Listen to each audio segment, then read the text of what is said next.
Welcome back to another edition of the RockCast. It has been a while. In case you forgot, we are a podcast by Rockhurst University students for Rockhurst University students, and this is our first episode of the year 2021. If we are in a free 30-day trial of 2021, I'm not sure we'll be subscribing to the rest of the year based on what's happened so far, but it has made for an interesting news cycle, to say the least. So we're going to be talking about what transpired on January 6th in Washington, D.C., as well as how college students get and process news, and then what's going on social media right now. And we're about 2 weeks away from classes restarting, so we'll kind of get into that just a little bit at the end. But first, let's have everyone introduce themselves, and I'm going to go around the clock here, around the screen as I see it here, with Vince, starting with you. Tell us, if you will, I'm going to interrupt real quick before you even begin. So off to a great start here in 2021. Introduce yourself, remind us where you're from, major, and maybe what you did over winter break. Sweet. My name is Vince Risquetta. I am a senior nursing major here at Rockhurst University. I'm a resident coffee drinker normally, but no coffee this afternoon, but I did have my napping cat right behind me. Over winter break, me and a buddy of mine went to Winter Park, Colorado for a snowboarding trip. Legs are still intact, arms not broken. All put together. I wore a helmet. Okay, good, excellent. Safety precautions. Well played, sir. All right, Bree. Hello, everyone. My name is Brianna. I'm from St. Louis, Missouri, and I major in physics of medicine. Over break, I've mainly been just working on my website, Beats by Bree. And then I've also been helping someone create a website. So I'm working on my business, creating a website for someone else, and then I'm also volunteering because I found it on the Rock web portal. But I'm volunteering to help this organization with their website as well. So it's like I'm kind of like juggling 3 things at once. But it's been really fun that I actually really enjoy it. Good. In America, how's it going and where are you right now? Yeah, so my name is America. I'm a senior. I'm studying corporate accounting and finance, and currently I'm in Mexico. So both my parents are from Mexico, so I'm just here visiting family, and I've been here for about a month now. So yeah, spent most of my winter break here. Excellent. And America was telling us that it's 75 or something like that there right now? 75, sunny and 75. Sounds great. And Jarrett. Hello. I'm Jared Payton II. I'm from Chicago, where I am right now. I'm a marketing student and a film acting student. And throughout this break, I've done a mix of, definitely done a lot of searching for internships. That's something I want to get into before school starts back up. I had a few episodes of my show that I host on Instagram Live, so that was good. And I also just have been looking to see where I'm going to take things throughout the month of January and February as well, with everything going on. Excellent. Well, glad to have you all back and glad to have all 4 of you back. Good to see everybody again. I'm the host, Chad Schnarr, and welcome to our first-time listeners. If you're a student, alum, faculty, staff, or prospective student, welcome. If you need anything or have any questions, send us a direct message on Instagram at Rockhurst University, and we'll be happy to get back at you or put you in contact with someone on campus that has the information that you're looking for. Finally, for all listeners, be sure to rate and review us on Spotify, Apple Podcasts, Google, Stitcher, and we encourage you to subscribe to the podcast and all those places. And also find us on YouTube for the Zoomcast so you can see all the pretty faces here. YouTube.com/RockHurstHawk. So there are always points in one's life where they remember where they were at a certain time. I'm old, so I remember when the space shuttle Challenger, even where I was in class when that happened, and obviously 9/11 and things like that. Now, I feel like for you guys' generation, it might be where were you on January 6, 2021, when The news was just completely taken over by what was going on at the Capitol building in Washington, D.C. So with all the news and videos that have come out since then, it's hard to even know where to begin with addressing this as a topic. But let's start with, what were you doing when you found out what was going on? And then just what were your initial thoughts before you were able to really get all the information of what was happening? Just leave it open to whoever wants to begin. I guess I'll kick the new year off over here. I was at my college rental house doing some video editing when one of my roommates texted in our roommate group chat for my house that there were people breaking into the U.S. Capitol, and immediately the group chat blew up. Most of us were all in different places at the time. The group chat just blew up. I was like, wait, what? Like, no way. And then I just type in, 2021 Capitol break-in, and then like lo and behold, there it is on the news. I'm like, oh my gosh. Like, first thing that went through my mind is like, at least for people like our generation, late 90s through the early 2000s, people born there, like, we haven't really had like that kind of event that showed political instability, like, kind of ever. I mean, there was 9/11, but we were really young when that happened. So this is probably the first time, like, especially our adult lives, seeing something crazy like this happen.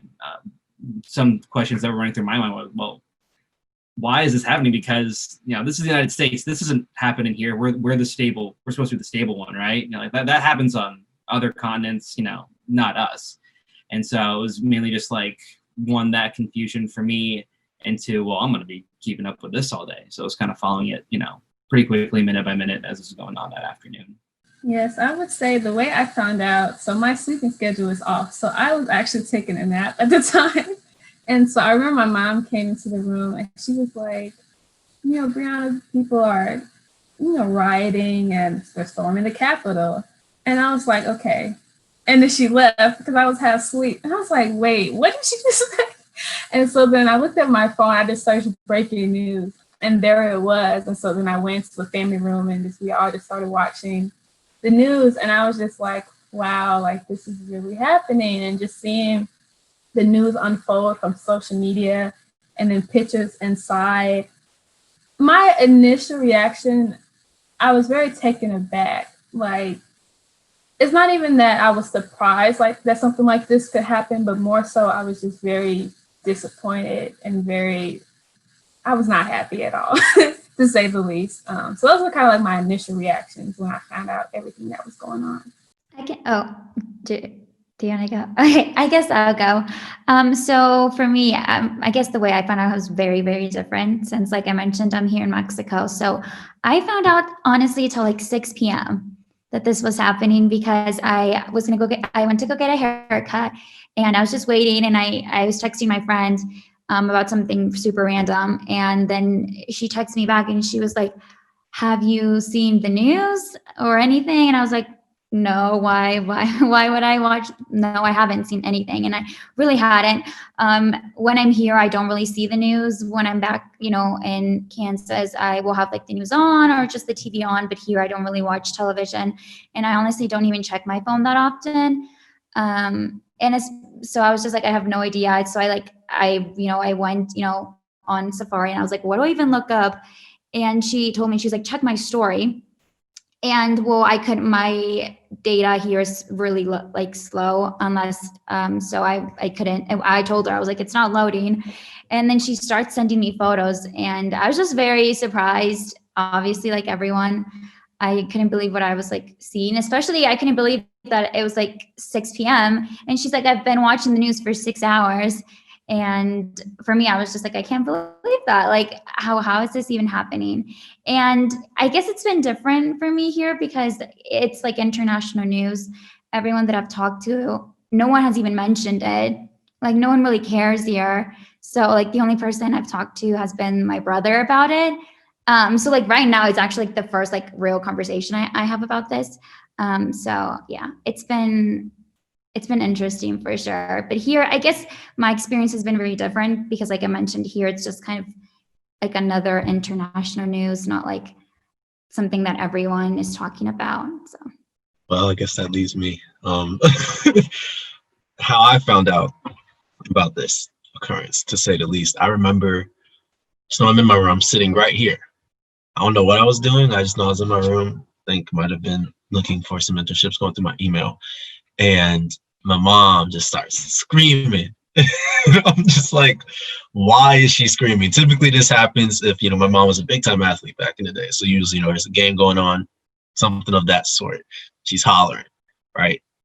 So she's like, Jared, they're storming the Capitol. I'm like, what are you talking about? Right? And so she calls me into the room, and I'm seeing it live on CNN, what's going on. And I'm like, there's no way.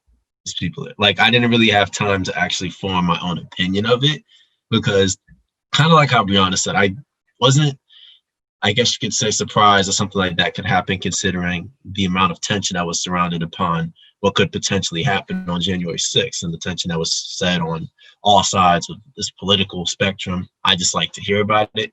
So I wasn't surprised to see it happen, but still I was shocked when I saw it happen. I'm like, wow, this is crazy. And I'm seeing people come out with, like, it was unfortunate, but at the first part, I thought it was kind of funny, because I really didn't believe it happened until I saw someone come out with, I want to say, was it Nancy Pelosi's podium or something? The dude was holding it. And I was like, wow, like they really ran into the Capitol. And honestly, that was just my first initial response. I couldn't even develop my own opinion on it, because I was just so shocked by it. And I was definitely mad, but it took me a while to actually feel my own way about it, because I was so just couldn't believe that it had happened like the rest of us. Okay, so now it's been, 5 days since it happened. We're recording this on Monday, the 11th.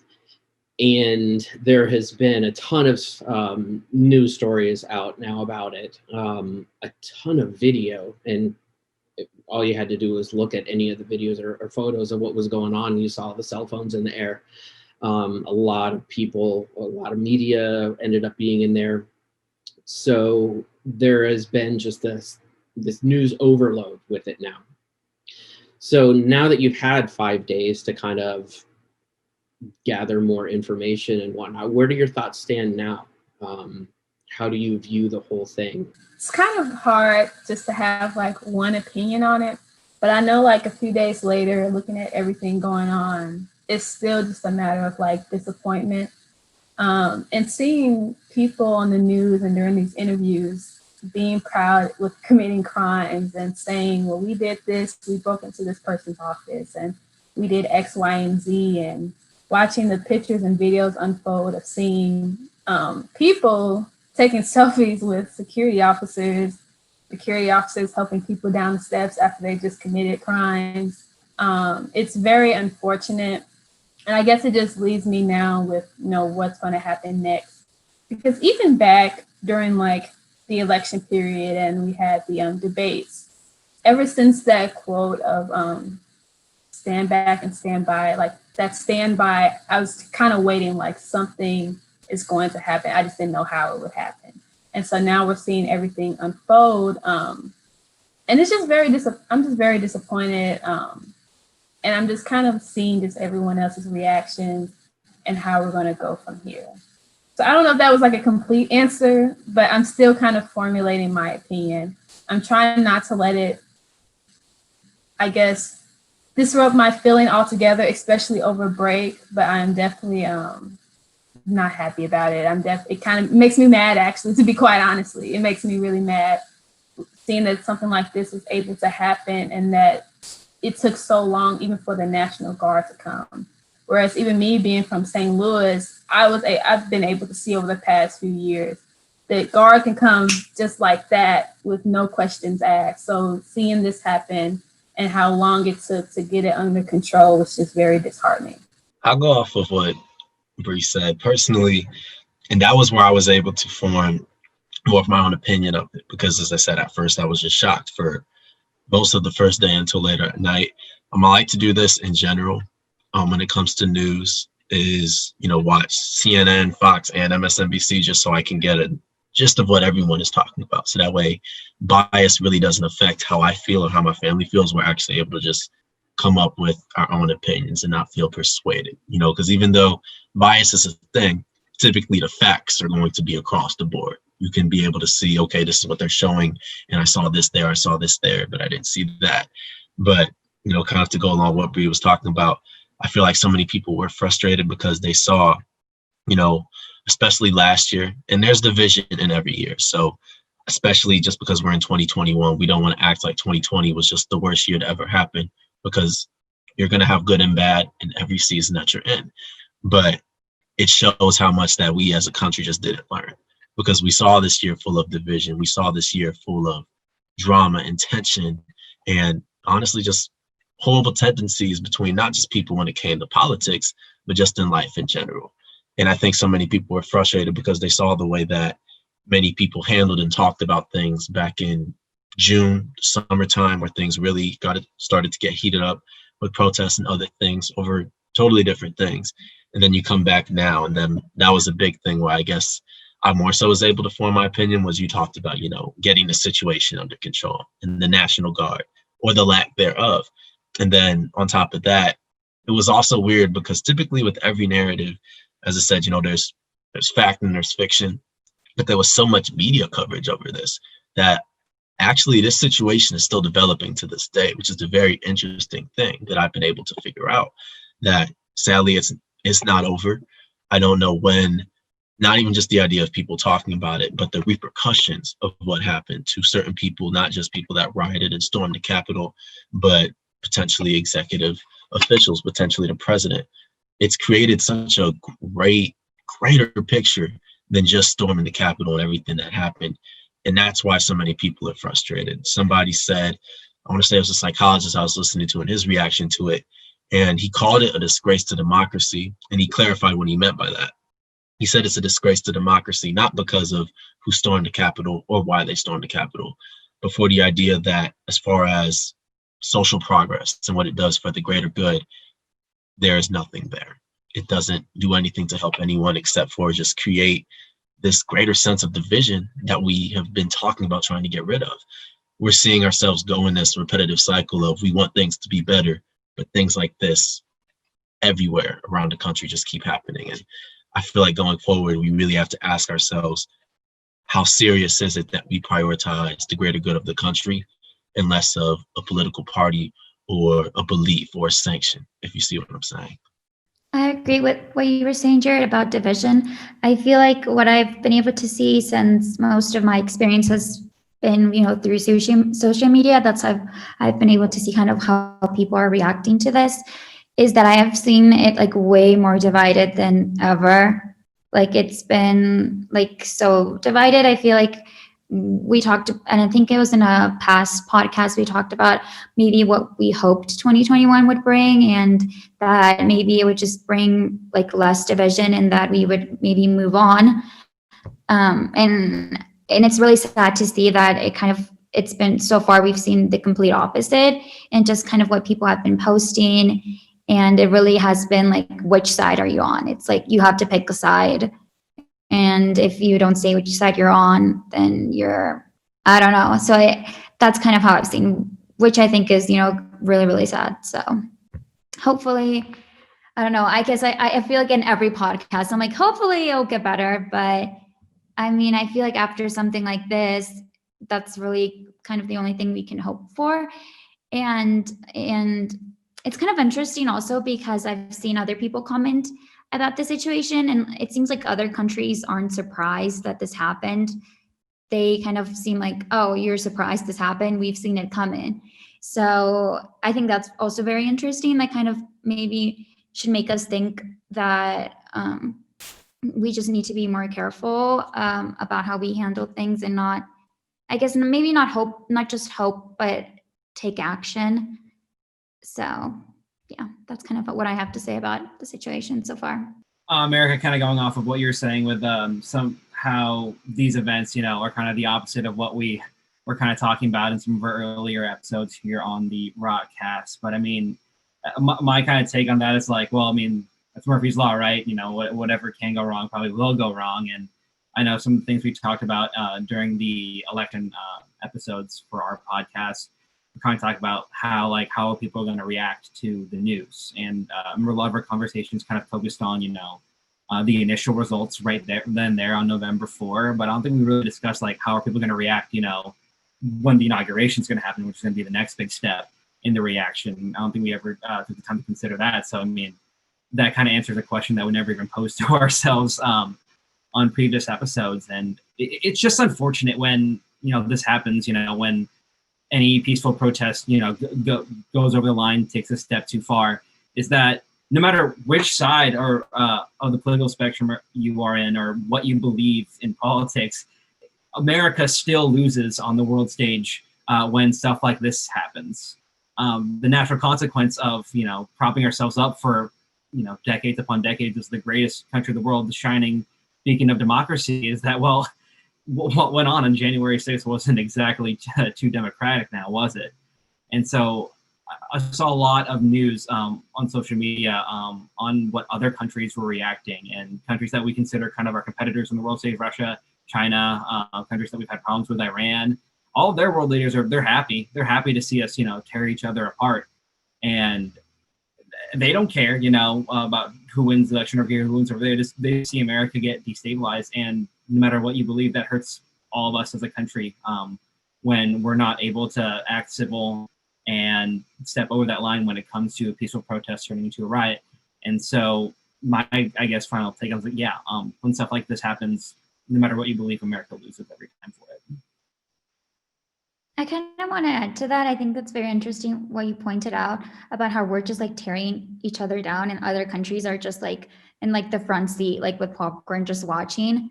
Because that's honestly what it is. It's like there's always they always say like an end to like the greatest countries. And, if maybe there was supposed to be an end to the United States, it feels like it's like it's just us.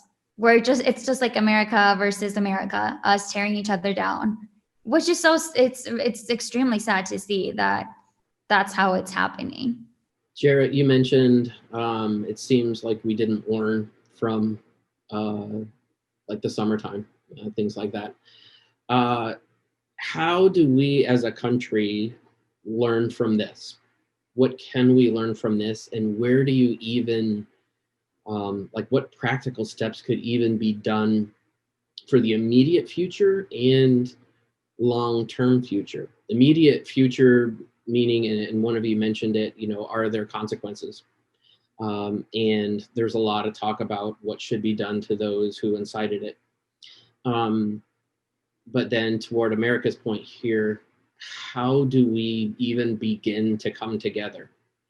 You guys have any ideas of what you would do if you had a choice in the matter, or even ideologically speaking?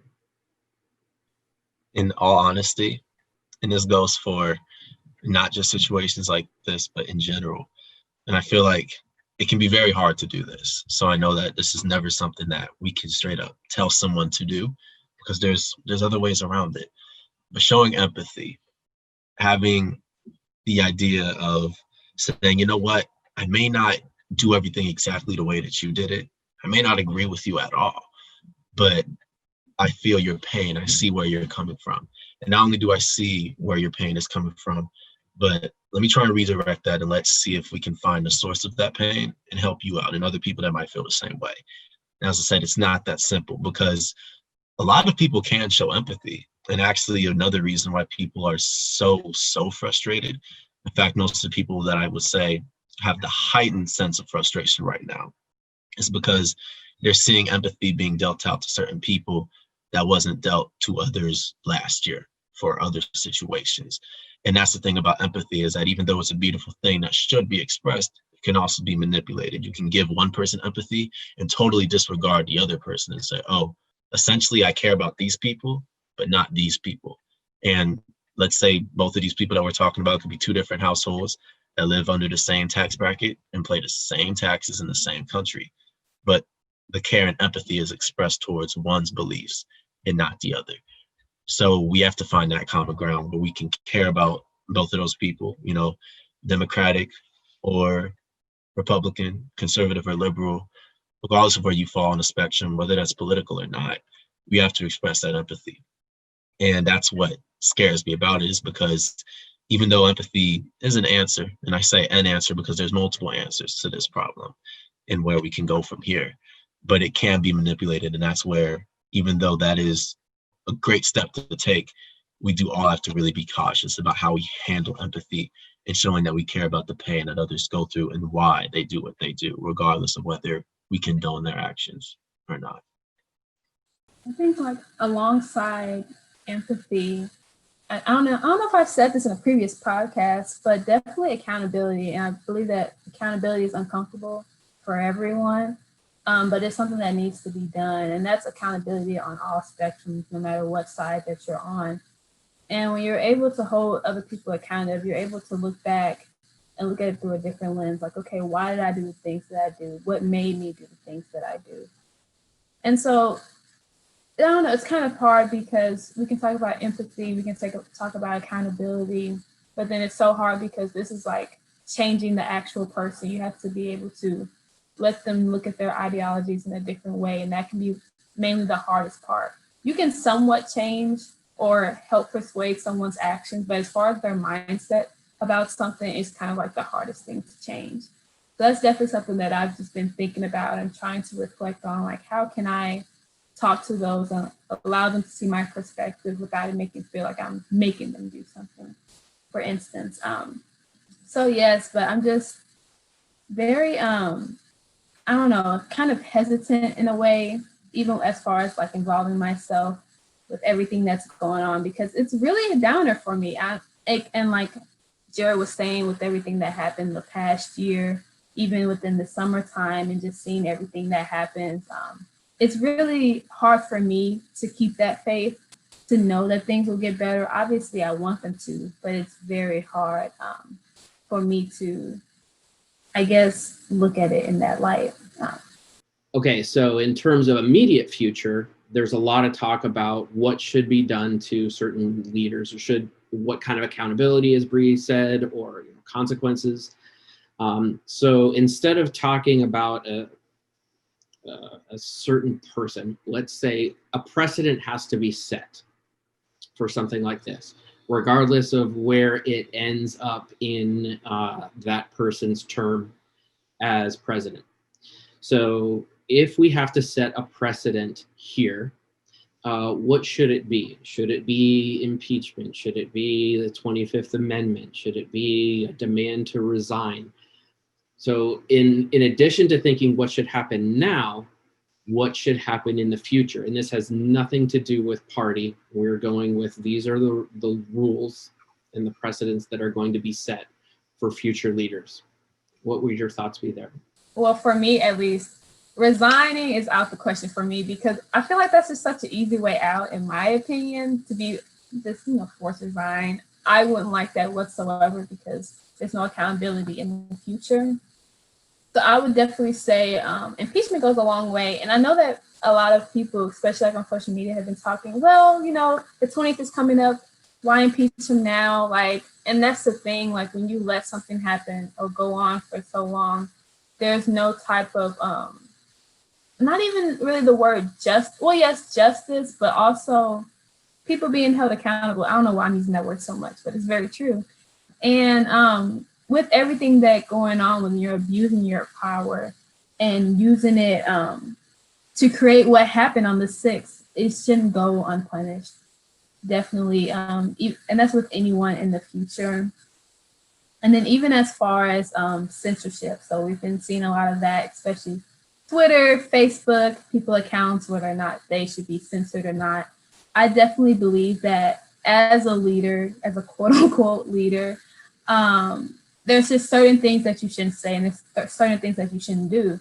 I know even I learned that as a child. When you're looking to have your resume built and you're looking for interviews and you want to get this job title, you can't just post any and everything that you want on social media. And I know our current president, I wouldn't post not a single thing he has ever posted, especially on Twitter, because how would that look for me? How would that look for my image? And it's kind of sad to see even some of the American people, even with all these things happen, some just tend to just glance over it, like, he's allowed to do this, like whatever. But I definitely believe that when you have that impeachment process, or even invoking the 25th Amendment, you're able to see at least something being done so that people know in the future that something like this can't happen again. And you're strict on those rules as well. I'll go off of that and what Bree said. A specific thing, I'll go a little Einstein a little bit. I did a little research on the 25th Amendment because I didn't really know what exactly these people were talking about. And I'm like, if they're talking about invoking this amendment, I'm like, let me just look into it. Let me see what it is. So I did my research, went to history.com, and I discovered how this went. So the 25th Amendment, essentially, and why it was even brought into office in the first place, I want to say it was ratified in 1967, talking about essentially what would happen in the case of the president passing away. That's the first thing. And that would mean the vice president comes up. However, there are 4 sections to it.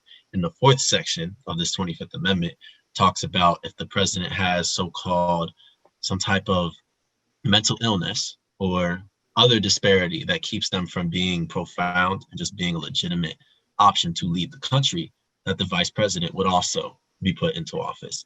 And I'm looking into this because now I had this knowledge of what the 25th Amendment Section 4 is. That's what they would have to invoke in this situation and what that is going forward. So I had to ask myself, okay, what would that president or whoever it is, what do they lose if they're put out of office? And I did my research and found out that if, let's say, this president lost an election, or if they were only in their first term and that amendment was invoked, they can't run again. They lose some part of their pension, which most presidents, they have other ways to bring in money. So that's not the biggest part.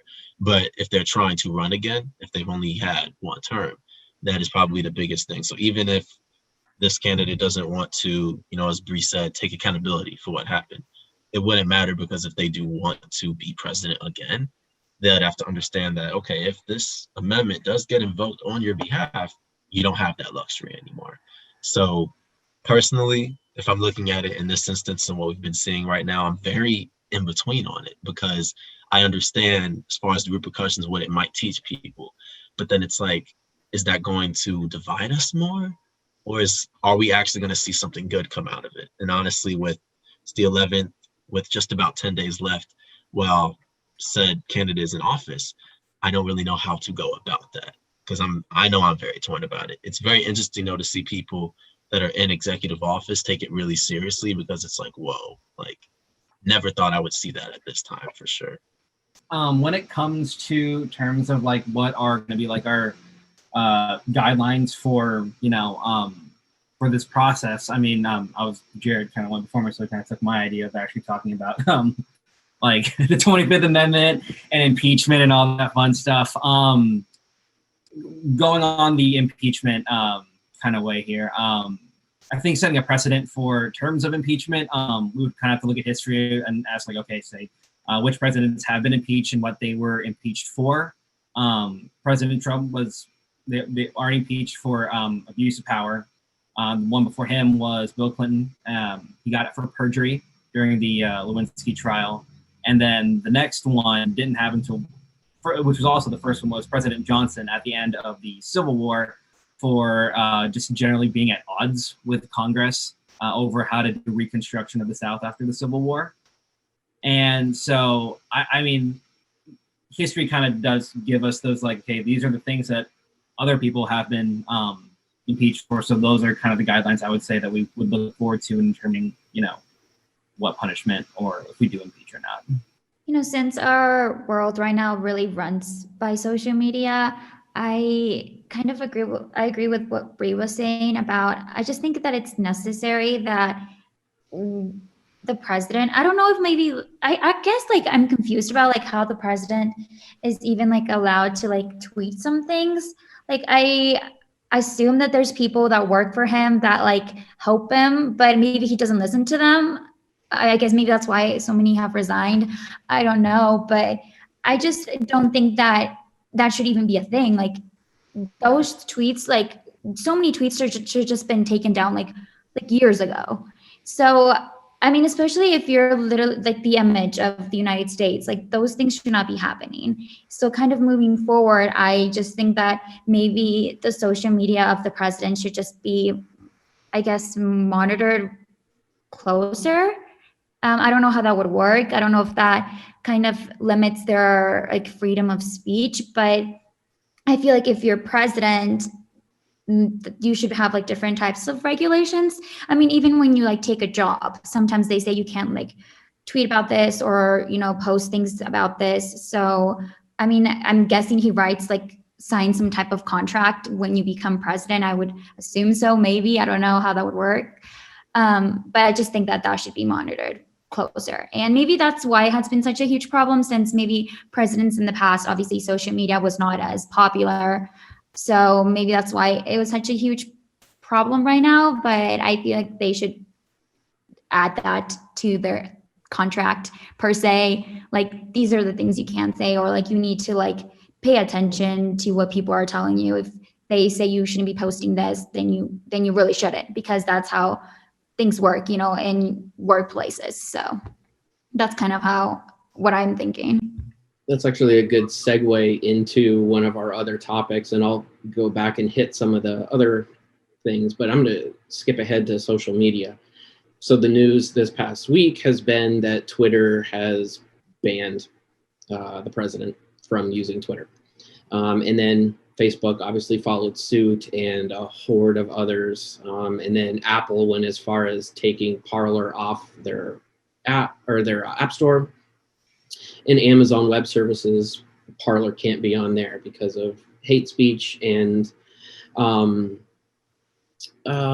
basically they don't want to be responsible for the coordination of other attacks. And there was an FBI bulletin today. I haven't been able to, look around the different news services to see if it was quote unquote fake or not. And it's just weird that you have to say that these days. However, that there is planned attacks for armed protests at Capitol buildings across all 50 states, something like that. So they are private institutions, and they can't, or private organizations. There's no such thing as free speech with them because they're private. If it was government run, then obviously it would be an issue. But I don't know if ethics is the correct term, but good business practice. Should this have happened? Should they have done it earlier? Or is it just plain wrong to censor like this? I think when it comes to big tech and censorship on social media and the internet, I think there's really two sides that really end up kind of going toward it if you think about it. On one hand, kind of going, Chad, of what you were saying, they're like, yeah, they're a private business. This is their platform. They can put whatever they want into the terms and services and require you to sign on to the terms and services before they use their app, and you consensually sign that when you go onto there. And so if they decide to censor you because they think that you violated their terms and agreements, which are 20,000 pages long and nobody reads anyway, but you still violate them if you sign them, then yeah, you got to be held responsible for that, because you agreed when you clicked I accept and make my account that you're going to agree to their terms of their service, which most of the time include if you violate something, they reserve the right to kick you off their app. Another way that I can see it, if you take it to its logical conclusion, well, with social media now being such a huge part of our lives, and social media is something that we've talked about throughout the entire history of the podcast so far, no matter what topic applied to, and like how life affects on social media, a lot of our lives are moving from the physical to the digital world. And if there's only one Twitter, one Facebook, one internet, well, that basically feels like it becomes a part of your actual physical world as well, since a lot of it is online. And then that brings up to the question of, free speech laws and how they can apply online. And then that comes into conflict with, well, this is a private company. This is their platform. They can do whatever they want with it.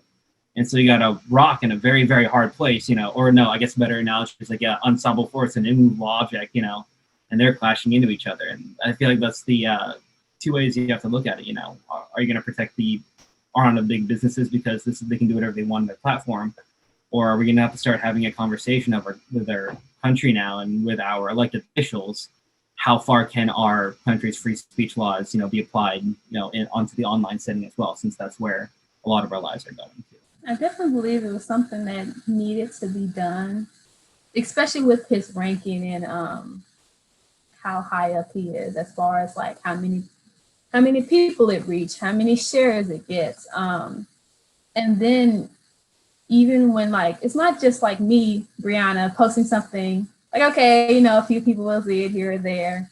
But at the same time, like when you have someone who is the president of the United States, but then also have people who are like diehard fans and like supporters who will do quite literally almost anything that you say for them to do, as we have seen at the Capitol, it's just like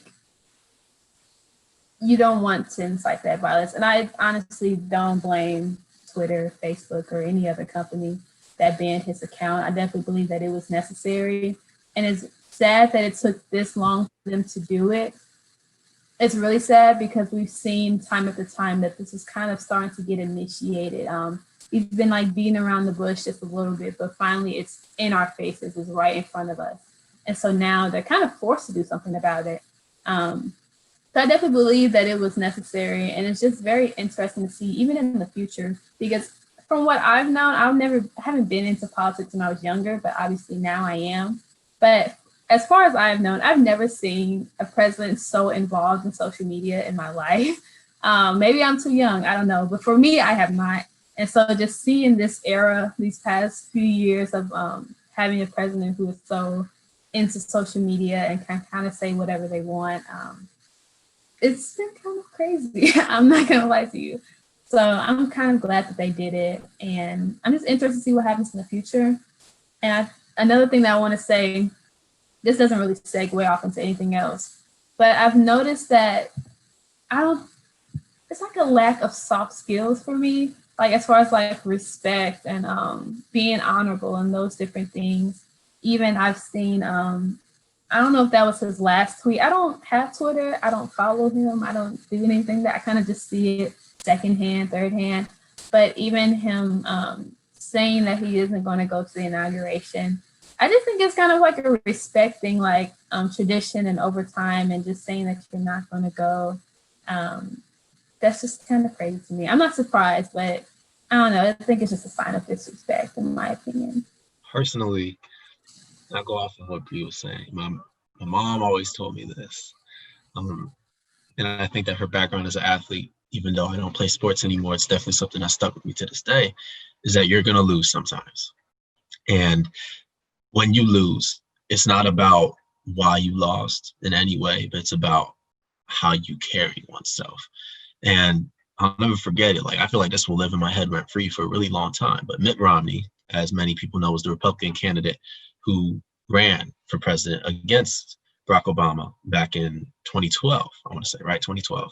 And he spoke the night of the riots, and he said verbatim, like, I know what it's like to lose an election. It sucks. And he was trying to show sympathy with everything that was going on and why certain violence was incited, if not, whatever the situation was. He's trying to give his perspective on that. And like, that is kind of the message that honestly we can portray for anybody, regardless of whether you want to call yourself on the winning or losing side of anything in life, but particularly this, is that you're going to lose. And I feel like social media, and the reason why that is so important is because you have this tool that can be used to spread and create a positive image. But just as it can be used to create a positive image, it can also be used to create a negative one and divide. And one that I've noticed about some people like that, I'm either going to go for someone that is an executive officer, just people in general, regardless of how large or small your platform is that these people will know exactly what they're doing. And they'll like to divide people. They'll love to argue with people and put their own opinion over others. And then they'll be the same ones that are complaining when they see that people don't like them, or they're like, they can't respect them and see where they're at. It's like me covering this light right now, right? It's dimmer. And why is there not more light? I'm complaining about a light that I am intentionally covering. And that becomes hypocritical for someone that can divide and is doing the division themselves, but they're complaining why they hate me here, they hate me there. And then you add social media into it, and it just creates this giant tangent of, honestly, it just confuses a lot of people, regardless of where you fall, because people want to talk about the news, what can we watch, what can we believe in, what can we not. But yeah, when you have people that do have that executive power, that are not just tweeting or just active on social media in general, it's like, wow. Like there are sometimes I can see not just somebody like the president, but other officers where I can see them tweet something and I can imagine them screaming it in that voice. And I'm like, yeah, I know for sure they tweeted that. It didn't take a team member to tweet that out. They did that. And as I said, that can be a good and a bad thing. But honestly, I do believe that with much power, much responsibility is expected at the same time. That's something I've always known growing up. So if you do, it's not even just about abusing power, but if you do things that are inherently divisive, if you're trying to persuade certain people only from one area to advocate for you versus another, then I don't really feel that you should have that position on social media, because as I said, we have to learn from everything that happened last year, because if we don't, this is just going to keep happening. And honestly, I think most of us are tired that we have to keep talking about these things, but the only reason we're talking about it is because it's relevant. These things keep happening. So in order for them to stop happening, we go for the biggest magu. Where are we hearing all this news first? Social media. It controls everything that we're seeing and how we interpret it. So that's not going to end everything. There's much to be done, but social media and monitoring your platform and saying, we're going to take this off if you act in this way or act in this way, it does go a long way, a lot more than what some people might think it does. I just kind of want to pose a question for you all. So after the inauguration, his accounts have been banned and whatnot. Do you think that Donald Trump will find other outlets to talk to the American people, or even so as a regular citizen, quote unquote? How do you think he's going to work and operate in everyday life? That's something that I've been thinking about, and I'm just kind of wondering other people's perspectives on that. I can definitely see him being a lot more vocal after the term than a lot of presidents were. I was old enough to remember when, I remember when Bush was stepping out of office, didn't really make too many other headlines after he left office. I feel like Trump would continue trying to champion whatever he wants to champion when the thing is where, I guess, right? I don't really have an answer to that question, because social media is kind of the big thing these days to move or just to reach a mass number of people. But I definitely think he's going to try to become just try to stay a lot more relevant in the spotlight in the months, weeks after the presidency's over. I agree. I think he's going to stay relevant. I mean, and even before he was president, I guess he was already pretty relevant. The other day, I was watching a movie with my sister. We were watching 2 Weeks Notice. And he was just he was in the movie, obviously just kind of as a background character, but obviously he was Trump. And my sister was she's 10, so she was very confused. She was like, what? Trump is in this movie. And honestly, if I had seen it, several years ago, I wouldn't have even thought about him. I would have been like, oh, yeah. And I think he's in other movies as well. So he kind of always has been in, I guess you could say, relevant. So I definitely think that he's going to stay relevant. I don't know, maybe he'll make a fake account. No, but I kind of see him maybe, I guess he could always have a website and make his own posts on there. I guess a blog. I don't know if he can do that now. Is he banned from that too? So I don't know. I think it definitely will be interesting. I guess now I kind of see that as we'll see, because I just want to know what happens on Inauguration Day. I feel like that'll be an interesting day. I feel like there's still a lot of days. A lot of things can happen until then. So I guess we'll see. All I can say going forward is, because honestly, that is something I've thought about. And it's something that it kind of makes me laugh, because I'm I really wonder what that's going to look like. Because as you said, it will definitely always be relevant in one way or another. He could keep his mouth shut for the rest of his life. And these times are something that we never forget, especially with our generation being the first to grow up with the level of technology that we do. These stories will live forever, whether we like that or not. So that's hands down. But I do always wonder what that's going to look like. Honestly, I don't really know. I do think he's going to try, I think, to, maybe have a website, have a podcast, literally. Anybody can do whatever they want to make their voice heard. But all I can say is that you reap what you sow. When I say that is, when you take certain things away from other people, and when you say and share your own opinion, it is okay, because you are entitled to what you believe in. But that also means that others are entitled to give you what they don't, or take away from you the privileges that they feel that they may not have. So if he were to get banned from everything, I mean, I think that's unfortunate from a standpoint of, I think people should deserve an outlet in general. But as I said, it's you reap what you sow. If you bring that energy towards people that someone doesn't like, then they get it. So if he ends up being banned by everyone, everywhere, then that's just what happens. And I wouldn't be surprised by that. But then if that doesn't happen, as I said, that's why I think the term you reap what you sow is very important here, because even though we're just spitting out theories, we'll see what it looks like within, I can't say the next month. I'd say more so it's going to take at least a few months, maybe the summertime, to really see that transition. And, maybe not even just for the president himself, but for many followers, many people that are profound believers, and not just those that voted for him. That's another story, but just people that justify a lot of the things that have happened recently. We'll see how it goes, but you reap what you sow is the ultimate answer to how this pans out. Jarrett, you remind me of a phrase that I heard an old coach for Florida. I know we were talking before the show about college football, but I wasn't the biggest fan of this coach, but he said you have the freedom of choice, but you don't have the freedom of consequence. So you can make all the choices you want. Yeah, go ahead. But good or bad, there's going to be consequences. Nevertheless. All right. Well, we have touched on through the course of conversation here news and how news is consumed, where you get it, social media, checking a lot of different viewpoints on that. And America, you had said that this was really the first time you've had a chance to talk about this. We are within 2 weeks of coming back to campus. I think Bree, you have to go back a little early as an RA. Do you think this will still be a topic when we get back to campus? And do you think things will remain, fairly civil as we move on? And we're back to this again, how do we make sure to show that empathy and to tell others to do the same? I definitely think it'll still be in conversations, even when I come back next week. Mainly because everyone's kind of separated from each other. They're in their different households and whatnot. And obviously you can communicate with people over social media, but it's something different about having that face-to-face conversation and then group conversations. So I definitely think they'll be had, especially within organizations as well. I definitely wouldn't mind having a conversation about that in several of my organizations.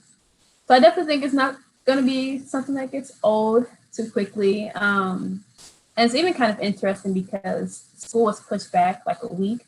So we would have been coming back to school probably a little bit around this time or a little bit next week, which would have been very interesting because it would have been in the midst of the inauguration as well.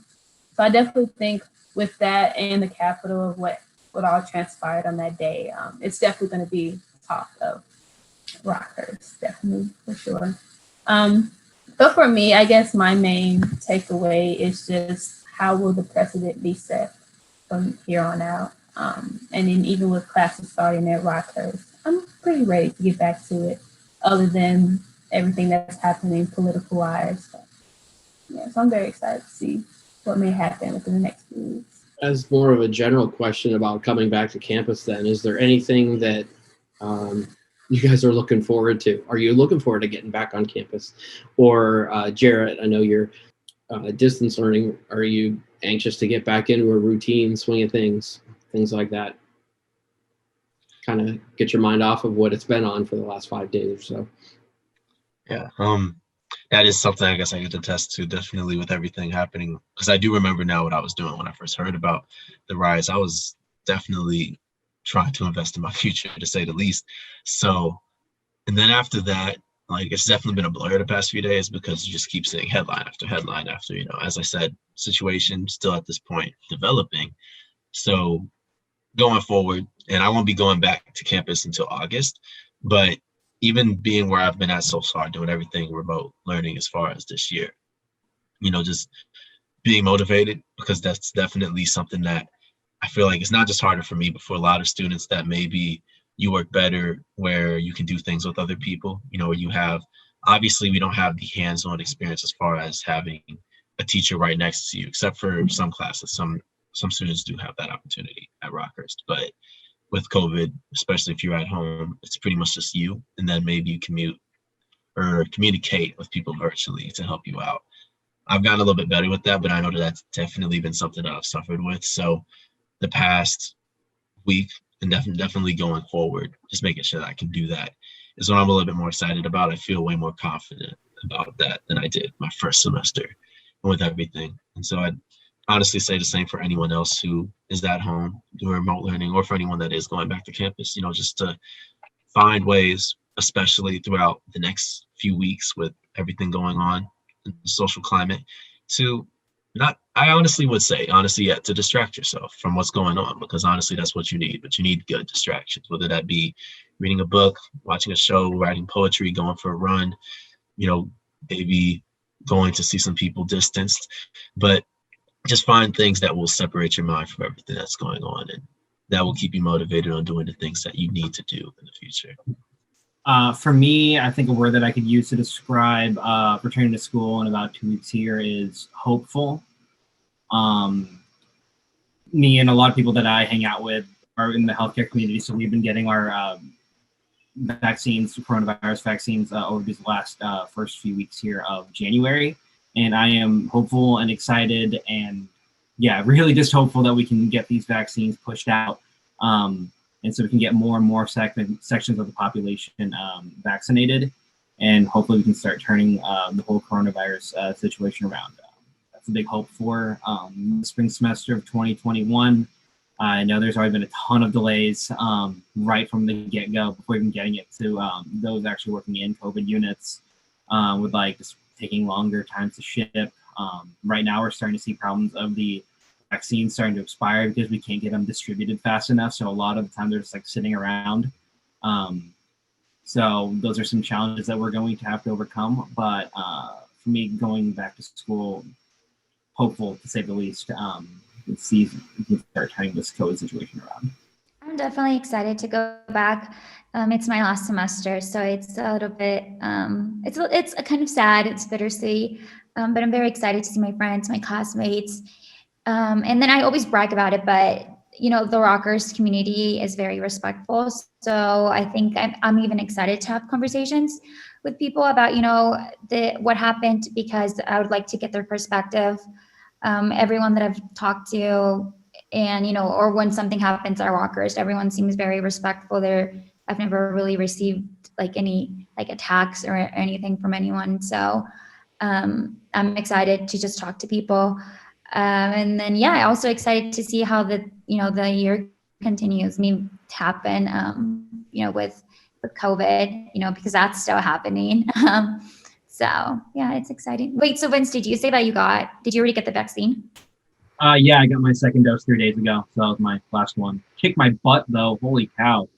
I had a fever, headache, night sweats. Nothing fun. But I'm like, if this is what getting the vaccine was like, I'm glad I never got the real thing. So. All right, so that will about do it. We're excited to have you guys back, and it's good to see you guys again. For everyone out there, make sure you're finding us on Apple Podcasts, Stitcher, Google Podcasts, Spotify, anywhere you get your podcast. There's a ton of them out there, and we just can't keep up with them all, so we'll pick kind of the main ones. But be sure to subscribe so you can hear these discussions. To watch the discussion, you can find us on YouTube, youtube.com/RockHurstHawk. So for Vince and Bree in America, in Mexico, and Jarrett in Chicago, thanks for listening, everyone.